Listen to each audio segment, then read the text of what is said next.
שלום לכולם, והיום נעסוק בברכה הידועה שנאמרת כל יום מדי בוקר בתפילת שחרית, ואני מתכוון לברכת ברוך שאמר. אז ברוך שאמר היא ברכה שהיא פותחת את פסוקי דזמרה.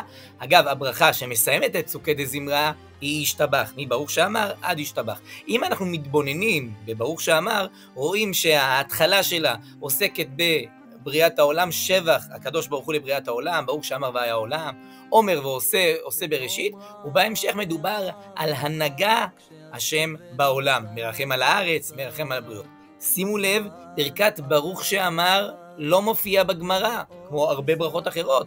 היא נזכרת פעם ראשונה אצל רב משה גאון ורב עמרם גאון, בתקופה קצת יותר מאוחרת, ממש סמוך אליהם, מופיע אצל הריף רבי יצחק אלפסי, והריף כותב ככה: ותקנו רבנן, לממר ברכה מקמיו וברכה מבטריו, ומעייניהו ברוך שאמר וישתבח. זאת אומרת, חכמים, אומר הריף, באו ותקנו לומר ברכה לפני פסוקי דזמרה וברכה אחרי, כמו שאמרנו, ברוך שאמר וישתבח.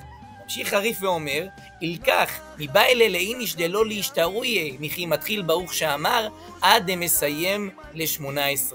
לכן אומר הריף, צריך לא לדבר בין ברוך שאמר עד סיום ברכת 18, תפילת 18. ראינו שהברכה כבר הופיעה בתקופת הגאונים, אבל מי חיבר אותה? מה היסוד?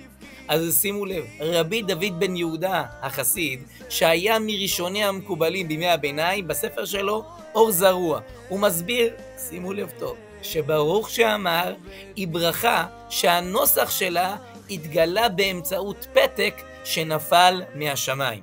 בנוסח הזה יש פ"ז תיבות, 87 תיבות, שמלמדות על סודות קבליים. אגב, זו הדעה המקובלת, וכך הוא בעצמו כותב, ברוך שאמר הוא שבח גדול מעודר ומעולה על כל התשבחות, כי אנשי כנסת הגדולה לא תקנו, אלא חכמי המחקר ובעלי תושייה קיבלו כך ממסורת הברית, כי פתקה נפלה מן שמיה, והווה כתיב בברוך שאמר. שימו לב, אמרנו מספר התיבות הוא 87, פז, יש בזה עניינים עמוקים, ולכן אין להוסיף או לגרוע מהנוסח. והמשנה ברורה מוסיף ואומר, ברוך שאמר שבח זה תקנו אנשי כנסת הגדולה, על ידי פתקה דנפל מן שמיה, ומצאו כתוב בו פ"ז תיבות, 87 תיבות, וסימנו ראשו כתם פז, כמו שכתוב בשיר השירים. הכוונה, ראשו, ראש התפילה, כתם פז. תתחיל עימה עם פ"ז תיבות. ולכן אומר המשנה ברורה,